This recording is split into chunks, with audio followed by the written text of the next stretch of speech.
My name is Lauren Whitaker, and I was just sued by my own parents for betraying the family because I refused to pay off a mortgage nearly $700,000 that they had secretly taken out under my name. But what truly shattered me was discovering that the child my sister is carrying might belong to the man I once loved most deeply. Have you ever been pushed to the brink of despair by the very people who were supposed to love you most? If so, I hope you'll share your story below, and don't forget to like and subscribe so you won't miss the stories that might remind you that you're not alone. Because this story is just beginning. I grew up in the southern suburbs of Raleigh, North Carolina, where the lawns are trimmed neatly, every porch flies a flag, and people know each other's names for 3 generations back. To outsiders, my family looked picture perfect. My dad worked in insurance, my mom stayed at home. We were a family of 4 living quietly in a 2-story, cream-colored house with a wide porch just big enough for 2 rocking chairs. But beneath that calm surface was something I could always feel, an imbalance I never had the words to name as a child. I was the firstborn, arriving when my mom was just 22. From an early age, I was expected to set an example. When my younger sister Lisa was born 4 years later, I remember Mom holding her and turning to me, "You're the big sister now. You have to share with her, protect her, and never make her cry." I nodded. I thought I was just being a good kid. And I truly tried to be. I was a straight-A student, never missed a class.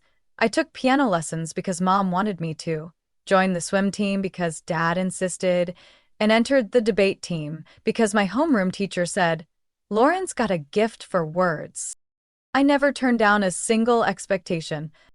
Lisa was completely different. She was soft, sweet, with round eyes that made people melt.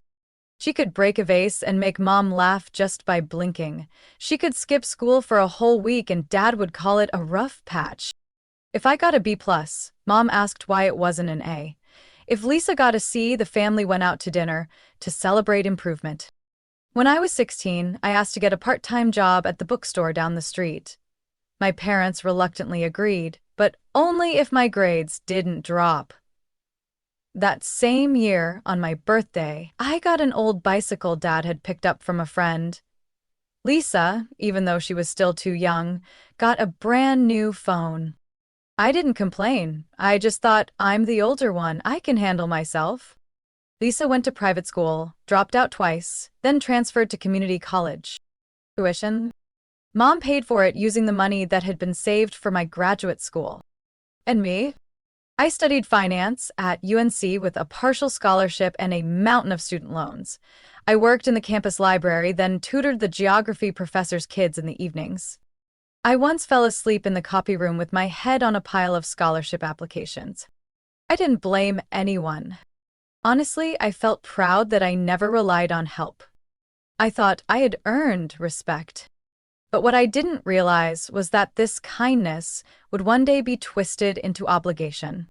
Lisa never held a job for more than 6 months. She worked at a nail salon, quit because the coworkers were toxic. Worked at a law office, quit because the pressure was insane.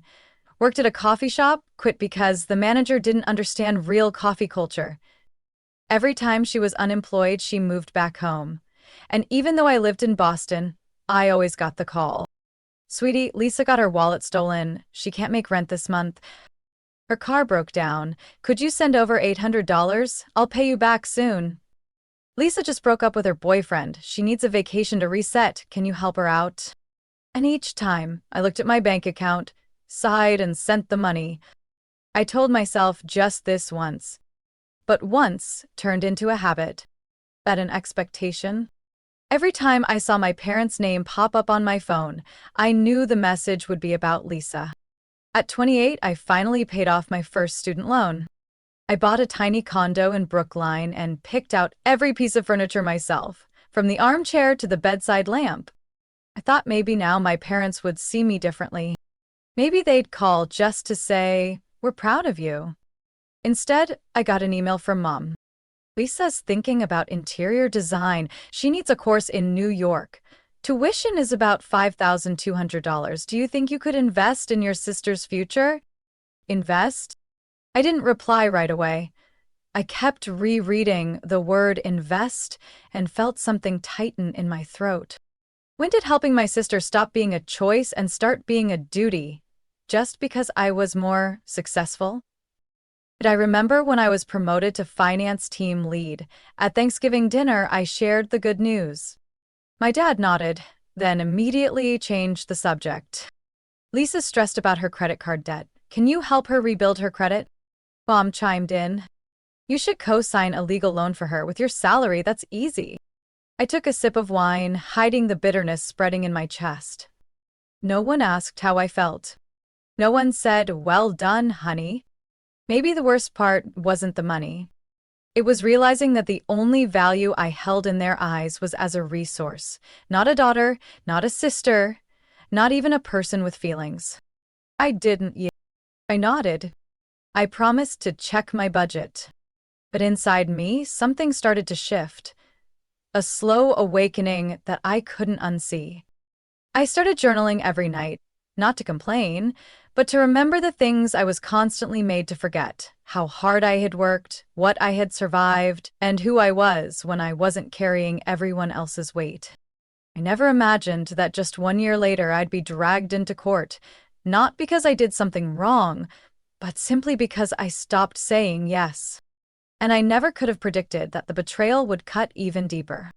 Because this wasn't just about money. It was about the kind of quiet betrayal that builds over a lifetime. I still remember the first time I met Jordan. It was during the fall when I was 24, just a few months after I moved to Boston. I was sitting alone at a coffee shop near the office, staring at a profit report while stirring my cappuccino when he walked in. Tall, rolled-up denim shirt, slightly tousled hair like he'd just stepped out of a long meeting. He wasn't flashy, not the kind to turn heads. But something about him made me pause. His calm, his steady eyes, and a smile that hinted at sadness. We connected over a song playing in the background. Springsteen, right? I asked as I'm on fire filled the room. He smiled, surprised I knew. Not many people your age recognize Bruce, he said. I shrugged. My dad's a huge fan. Somehow, that little exchange turned into an hour-long conversation.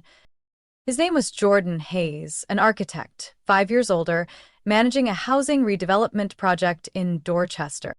We started dating a few weeks later. Nothing grand, no roses or five-star restaurants, just walks around Back Bay, vintage movie nights, and splitting pasta at a corner bistro.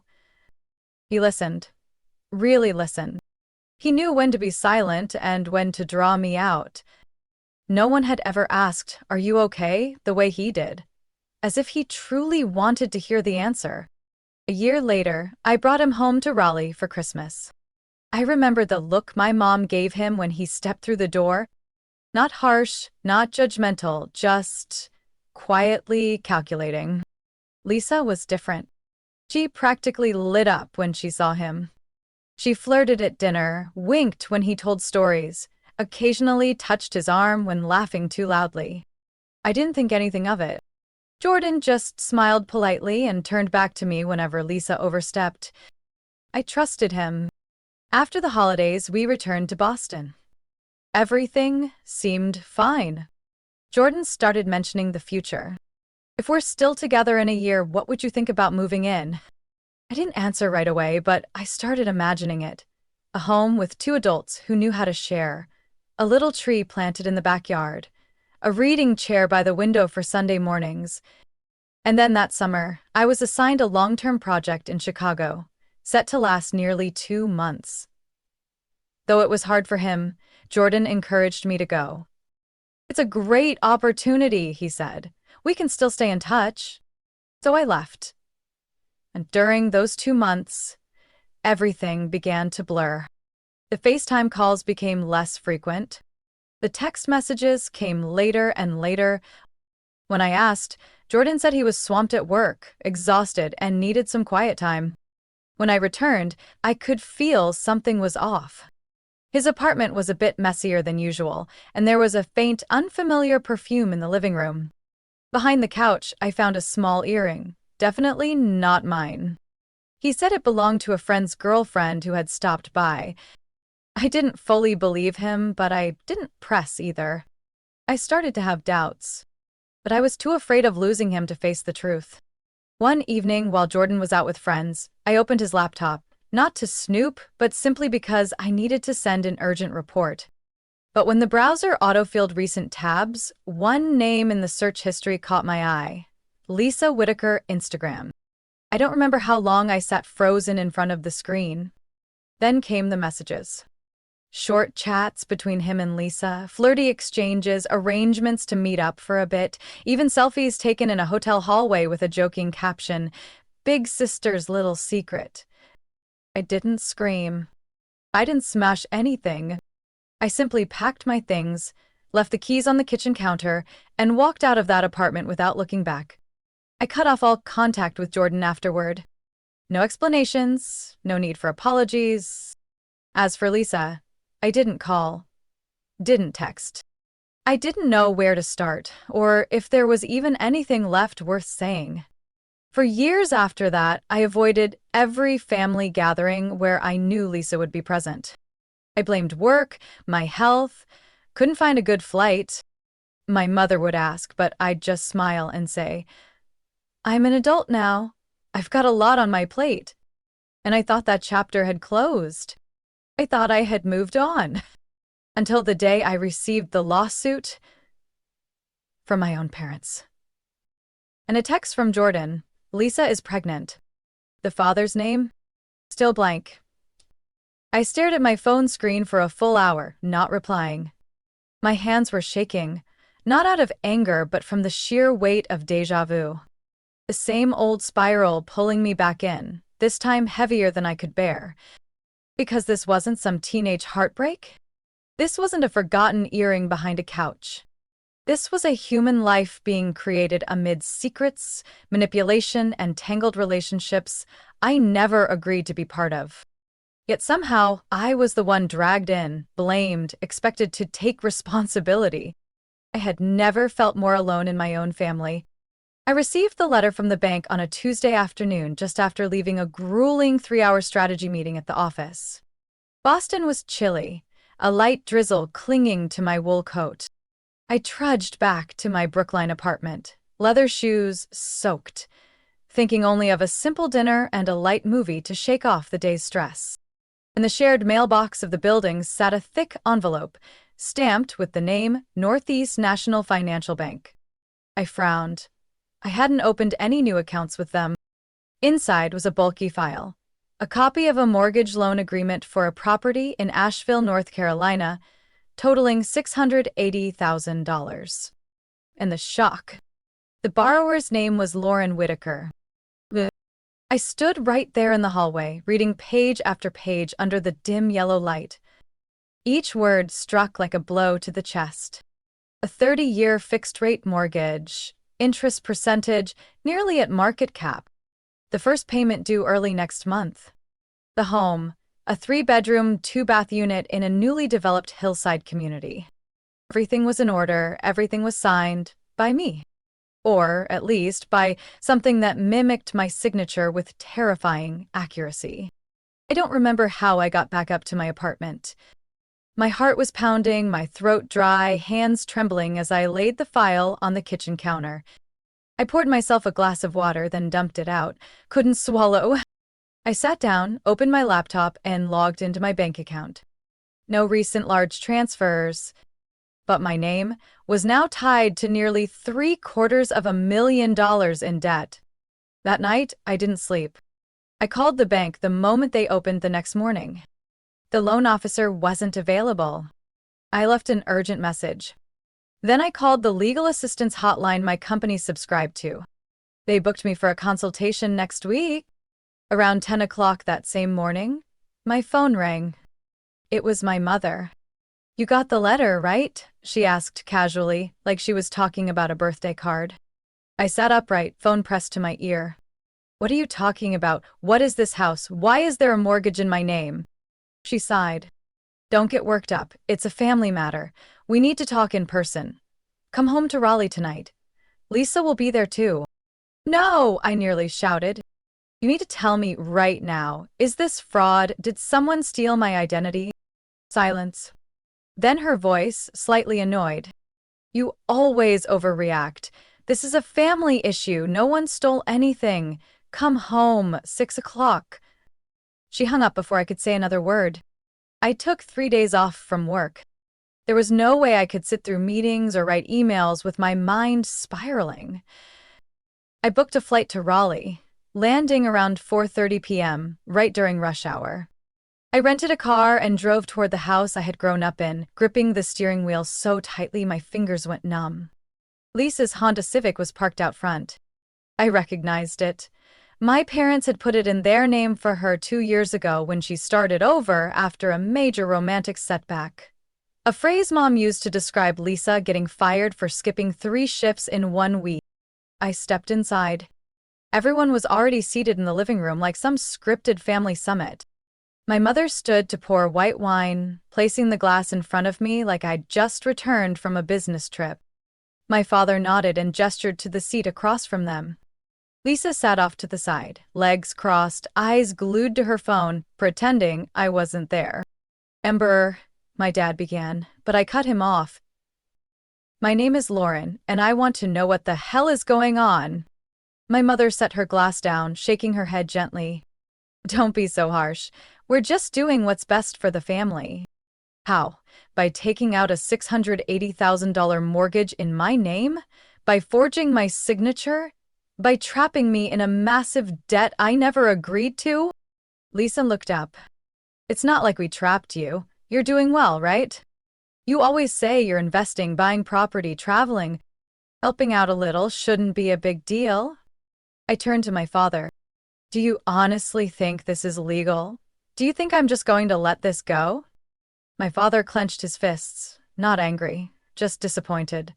His voice was cold and flat. The decision's been made, the house is bought, the papers are signed. Lisa moves in next week. You can start making payments next month. I stood up, my heart pounding so loud it felt like it might explode. No, I won't pay, not a cent. And tomorrow, I'm going to the police. No one said anything for a few seconds. Then my mother set her wineglass down on the table with a sharp clink. If you walk out of here tonight, don't expect to be part of this family anymore. I looked at her. If being part of this family means letting people destroy my future without even asking me, then maybe I should have turned down that title a long time ago. I walked out the door, no coat, no turning back. It had started to rain, but at least now I knew the real storm wasn't outside. It was inside the very house I once called home. I returned to Boston late the next evening after a flight that felt heavier than any business trip I'd ever taken. When I walked into my apartment, everything was exactly as I'd left it. The towel draped over the arm of the sofa, the faint trace of lavender from the last candle I'd lit. Everything was still, as if the world hadn't just come undone. I turned on the light, dropped my bag on the floor, and sank down onto the cold hardwood. No tears. No deep breaths, just a vast emptiness spreading through my entire body. I thought of that house in Asheville. I had never stepped foot in it, hadn't even seen it. And yet now, I was the one who took out the loan, responsible for every bit of interest, every penny in taxes, every line of insurance. The next morning, I called Jessica, my best friend from college, now a legal assistant at a big law firm in Boston.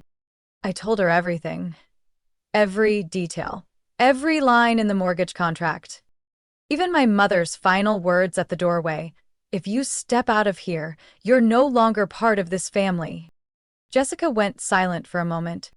Then she spoke, slow and deliberate.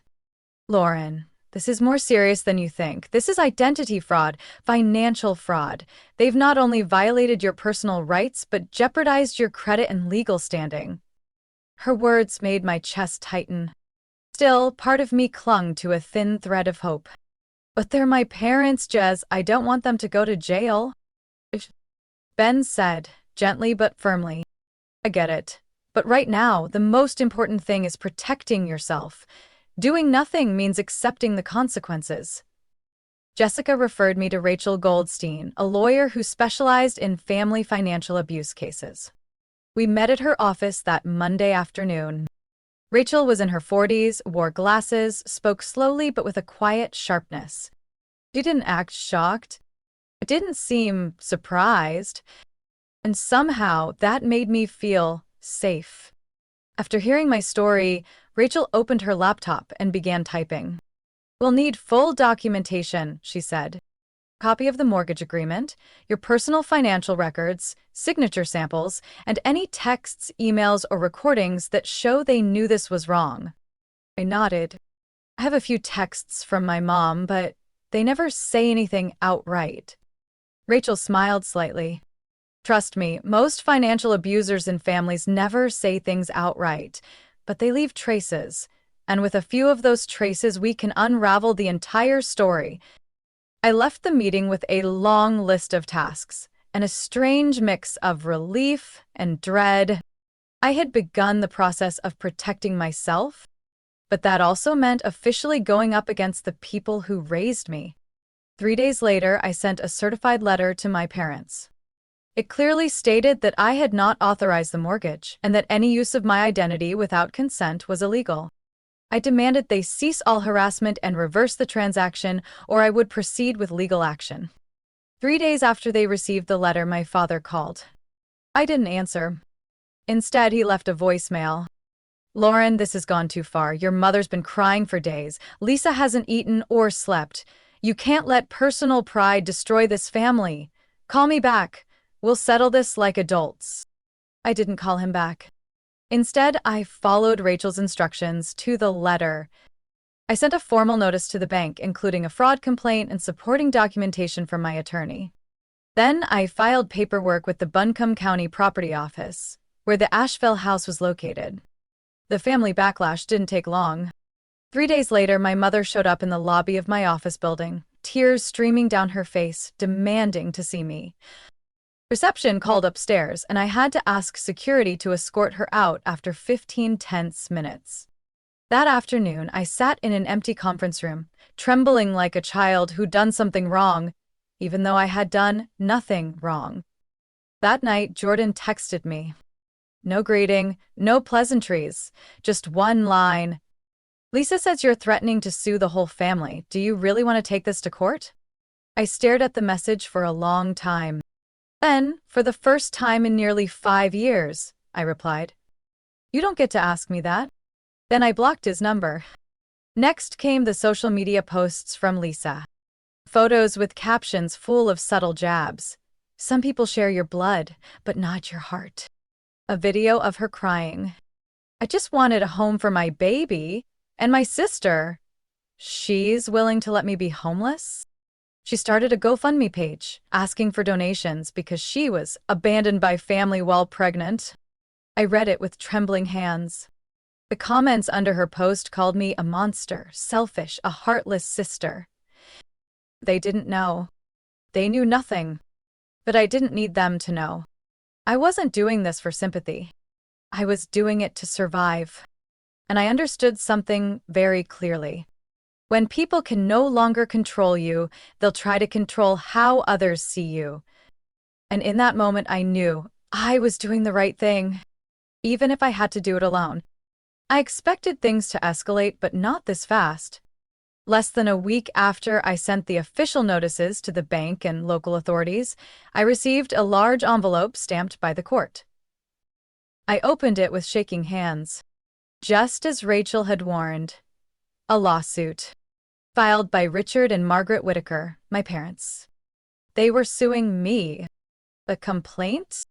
To force me to honor a family financial agreement by paying the full value of the mortgage they had taken out in my name. Total, $680,000. I read each page, a chill creeping up my spine. In the filing, they claimed I had implicitly agreed to the plan to buy Lisa a house. That over the years, Lauren received extensive support from the family, education, career opportunities, and therefore contributing financially in this difficult time was both reasonable and moral. I didn't know whether to laugh or cry. They were turning all those years I'd fought through on my own, without asking for a single favor, into some kind of moral debt. And then, as if delivering the final blow, they cited old text messages I'd sent to my mother in the lawsuit. Messages where I said I was reviewing my budget, that I would try to help Lisa this time, as evidence that I had accepted the role of the primary financial supporter of the family. I brought the documents to Rachel the very next day. She flipped through them silently for 10 minutes. Then she looked up, took off her glasses, and said, "This case is legally laughable, but I asked, "But they know one thing. Dragging you into a civil lawsuit will cost you time, money, and energy. They're not expecting to win. They're hoping you'll get exhausted and give up." I leaned back in my chair, feeling like someone had just pushed me down a deep well. "They're trying to break me." Rachel nodded, then said firmly, "And I won't let them." Over the following week, I signed more than a dozen legal documents.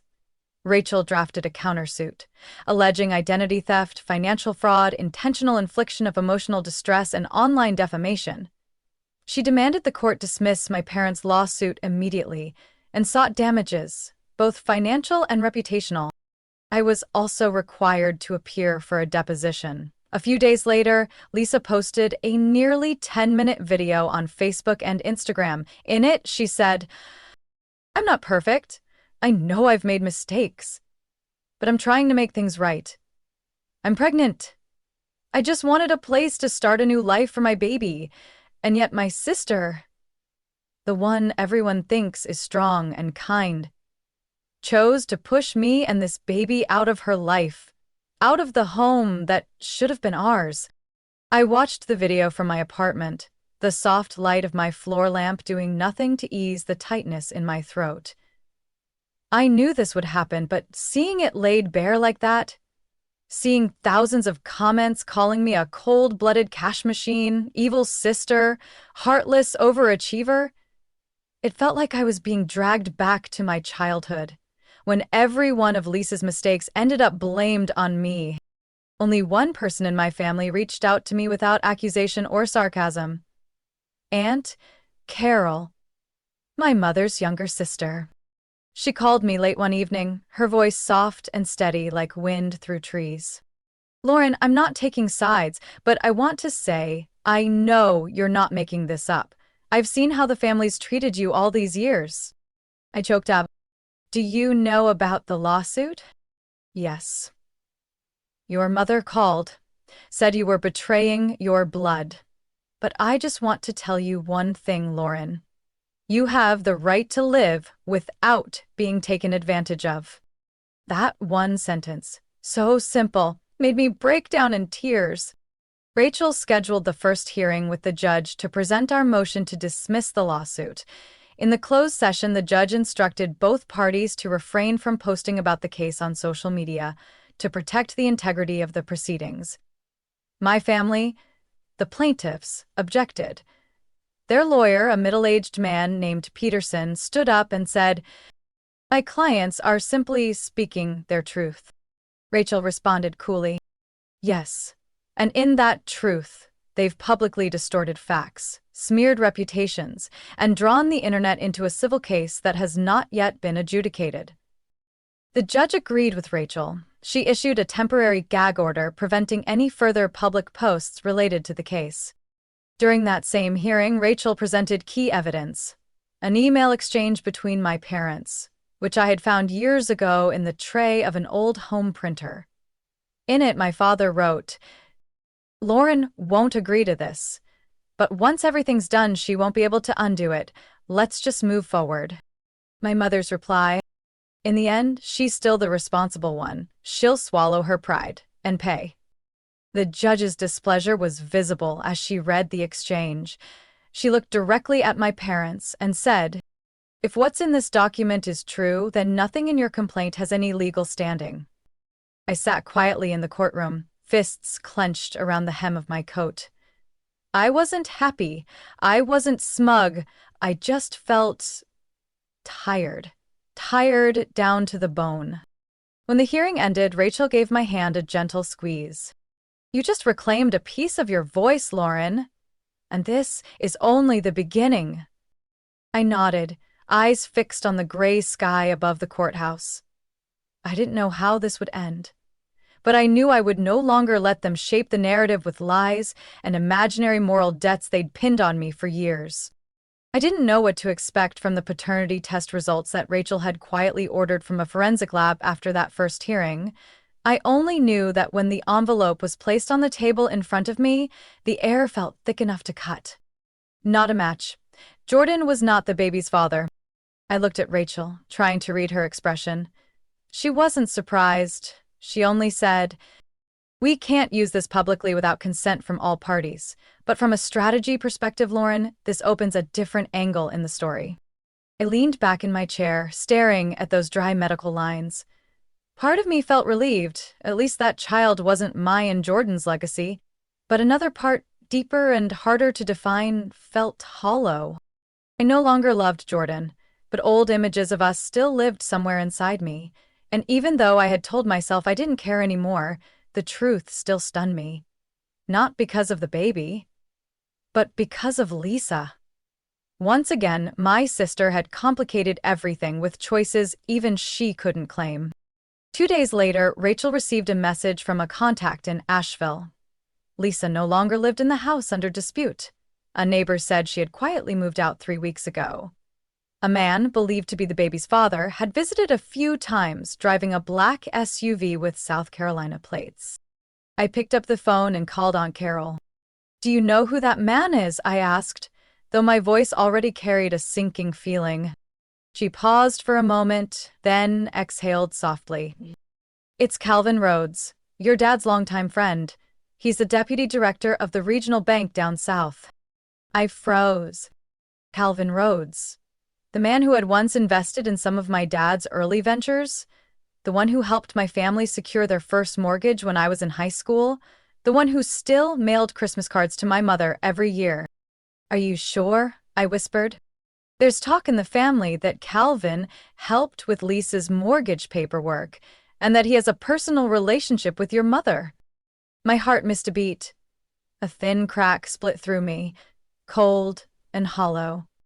I ended the call and sat motionless on my living room couch for half an hour. One question kept echoing in my head. When did my family become such a well-orchestrated web of lies? The very people who once taught me to be honest, to take responsibility, had built an entire system on manipulation and exploitation. Everything from manipulation. I called Rachel. "I want to know more about Calvin Rhodes." Rachel replied immediately. "I've already started looking into him. He co-signed the mortgage documents for the Asheville house, which means it wasn't just your forged signature. He was officially involved." I nodded softly. "I want to know everything." A week later, we had the full picture. Calvin had previously been under internal investigation at the bank for questionable loans involving personal acquaintances.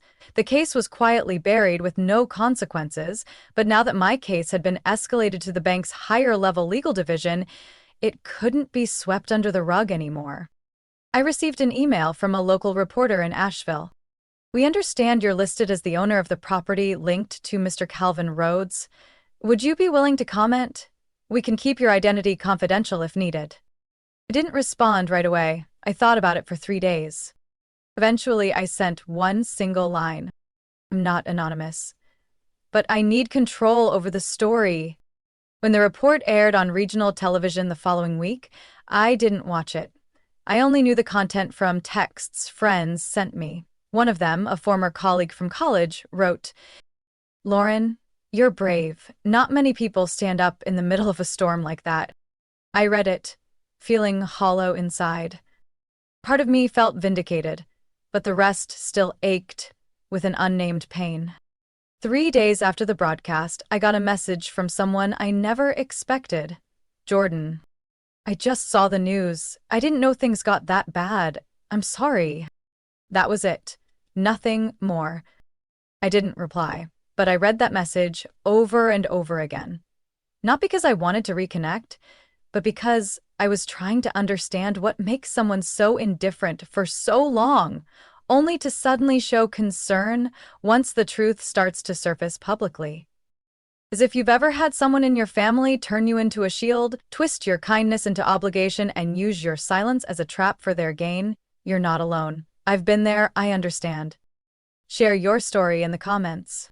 And if my journey has stirred something in you, please like, subscribe to the channel, and share this video with someone who needs to hear it. Because sometimes telling your story is the only way to reclaim it. As for what happened after the broadcast, after Calvin Rhodes' identity came to light and members of my family began turning on each other one by one, I'll tell you the rest, if you're ready to hear it. I don't know who first leaked the information to the press, but just a few days after the Calvin Rhodes story aired, my entire family drama went viral online. Headlines popped up: bank executive tied to mortgage fraud scandal. Parents sue daughter for refusing to pay sister's debt.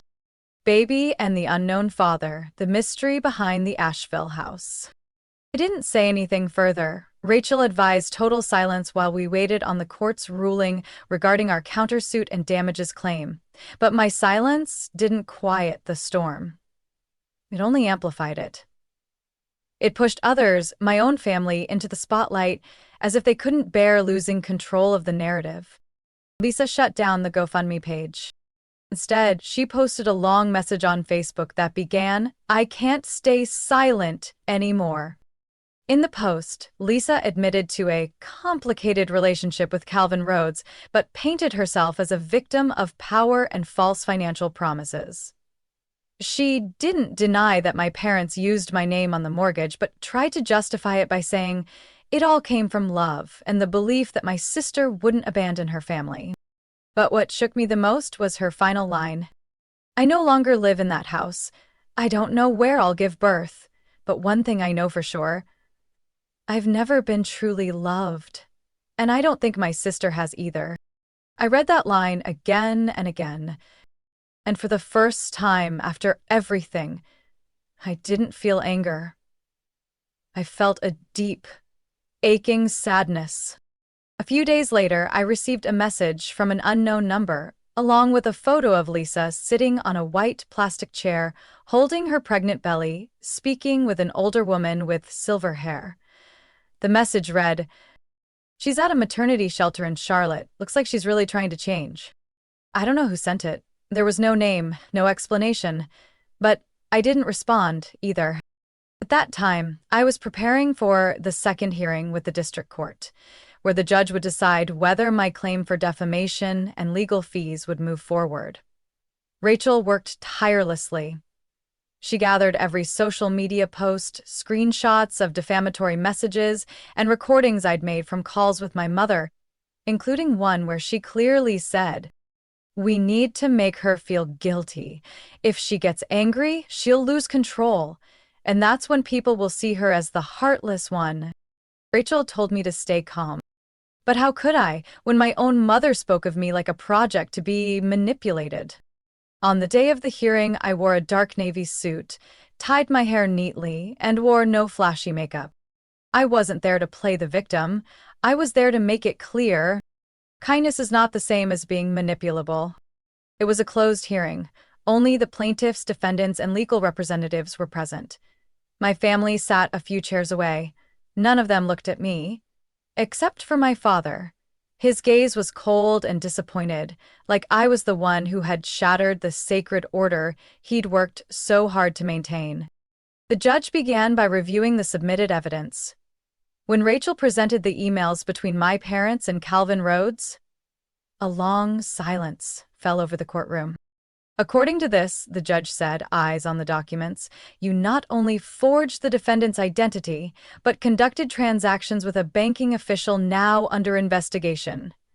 Furthermore, broadcasting the story online, portraying the defendant as irresponsible while remaining silent about your own misconduct, is unacceptable behavior." I didn't look at my family then. I stared straight ahead at the judge's bench. I didn't want to see their faces, as they realized their grip on the story was slipping. When the hearing ended, the judge tentatively approved our defamation claim for further review. She also recommended both parties consider civil mediation before the case results in irreparable damage. We left the courtroom in silence. In the hallway, my mother stood waiting as if she'd been there to say something. Rachel looked at me and asked softly, "Do you want to hear her out?" I nodded. My mother stepped forward. Her face was bare, her eyes red. She didn't cry, she didn't beg. She just stood there, hands clenched. "You won," she said. "But I just want to ask, do you really feel relief?" I looked at her for a long time. Then I said, "You're wrong. I didn't win. I just survived." I turned away. With every step I took out of that hallway, I felt like I was walking out of a house that had been quietly burning for years. No explosion, no black smoke. Just a structure rotted from the inside out. And I was the last person choosing not to stay a second longer. I moved to Oregon 2 months after the final hearing. No one knew except Rachel and Aunt Carol. I didn't post anything on social media or send my new address to anyone in the family. I simply vanished from their map. The town I chose was nearly a 3-hour drive from Portland, small enough that you could walk from one end to the other in under 20 minutes. Every morning, the locals greeted each other like they'd known one another in a past life. In a place like that, I wasn't Lauren Whitaker, the woman sued by her own parents. I was just Lauren, the woman who bought a small wooden house near a pine forest, liked her coffee early, and planted lavender on the porch. The house I picked wasn't large. 2 bedrooms and a small attic. Gray-brown shingles, white window frames, soft cream-colored walls. Nothing fancy, nothing special, but something about its rustic design made me feel at peace. I'd arranged everything by hand. The old wooden table I kept in my Brookline apartment now sat by a west-facing window. I bought a charcoal-colored armchair and placed it by my worn bookshelf. Each evening, I'd sit there with a blanket over my legs, reading while the wind rustled outside. The first feeling I had in this place wasn't happiness, it was stillness. A stillness so deep I could no longer hear the judgmental voices in my head.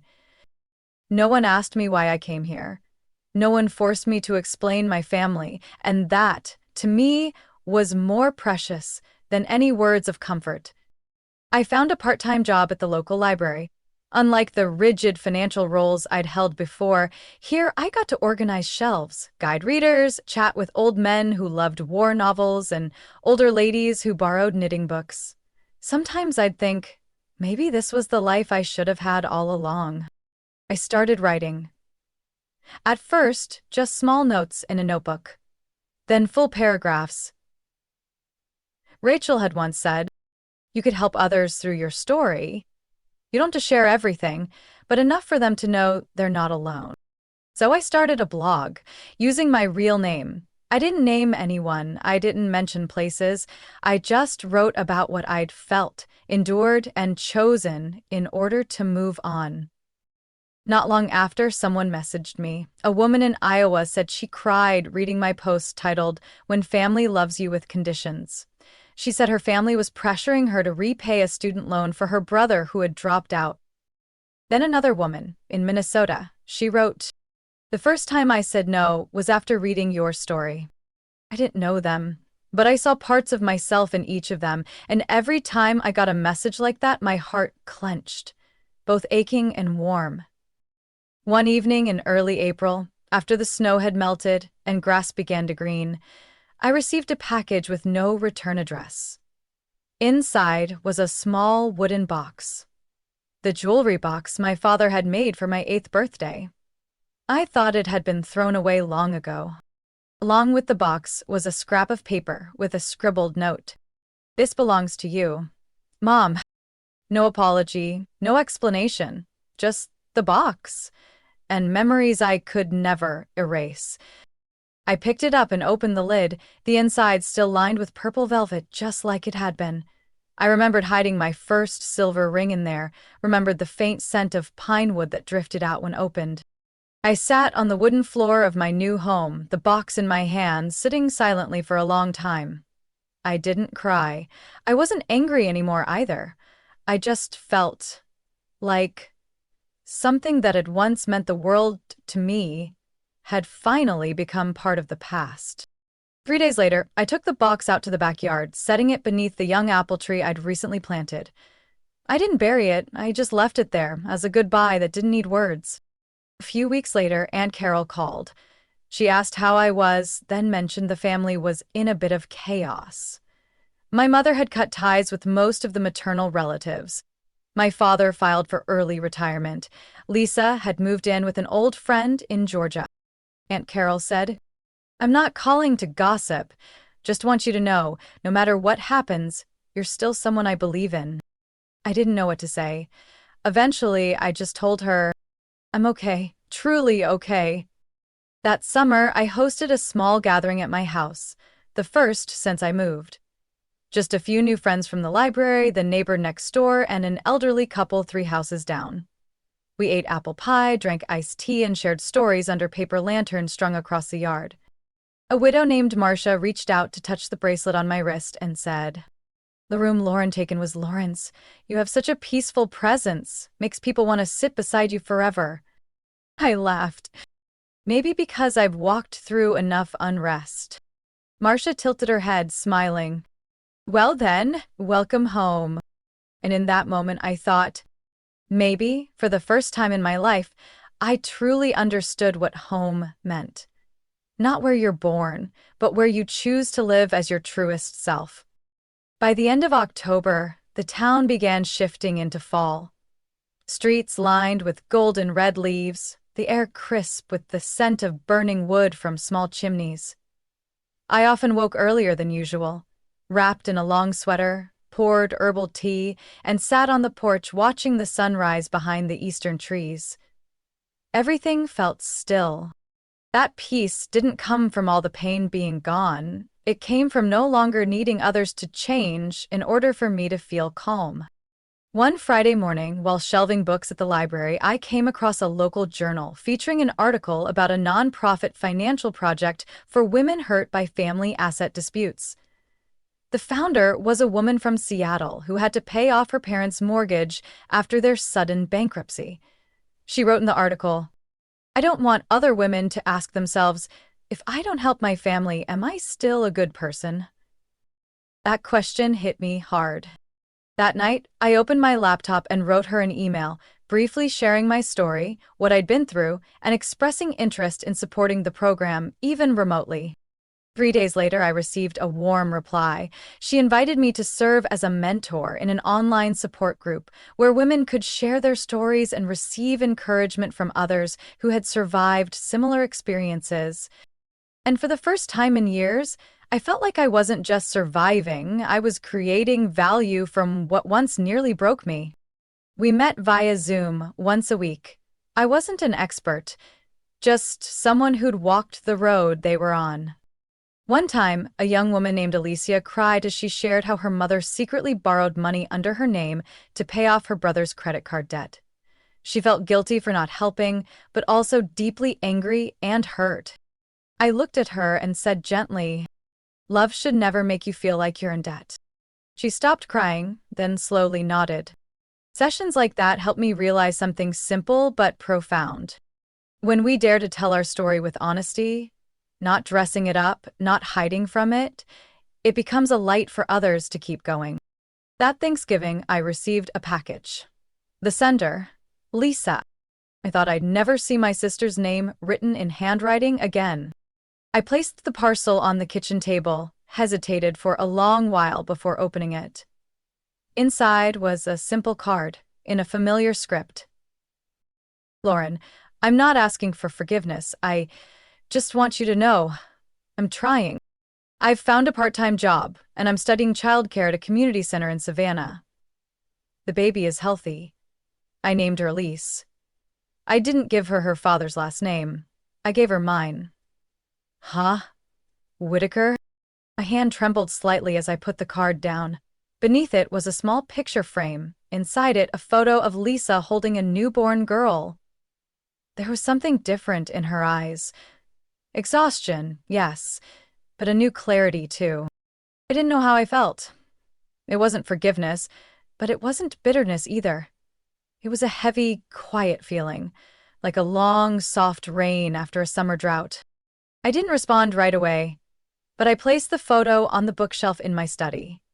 Among the spines of books and folders, that picture reminded me that life, no matter how crooked, still has a chance to grow. In December, the town began stringing Christmas lights. I was invited to speak at a community gathering at the library. The host asked me to share something personal but inspiring. I stood in that warm room, surrounded by red ribbons and gentle laughter. I told a story that didn't include any parents' names, no addresses, no lawsuits, no blame, just a woman who once believed she had to sacrifice herself to be loved, until she realized that true love never asks that of you. When I finished, the room fell silent for a few seconds, then soft applause filled the air. An elderly woman in the front row came up, took my hand, and said, "I've lived 70 years, and today was the first time I've heard someone say out loud what I've kept in my heart my whole life." I squeezed her hand and quietly replied, "It's never too late to walk away from a story that doesn't belong to you." That night, I walked home in the light snow. The golden glow from windows reflected off the thick white ground like a glowing carpet. I no longer waited for impossible things. I no longer dreamed of an ideal family. I only knew that somewhere far from the house where I grew up, I had found my own place. A place where I didn't need to prove my worth or fight to be seen. A place where I could breathe and call it my real life. I know the story I've just shared might feel unfamiliar to some of you, but maybe it touches something honest and quiet inside you.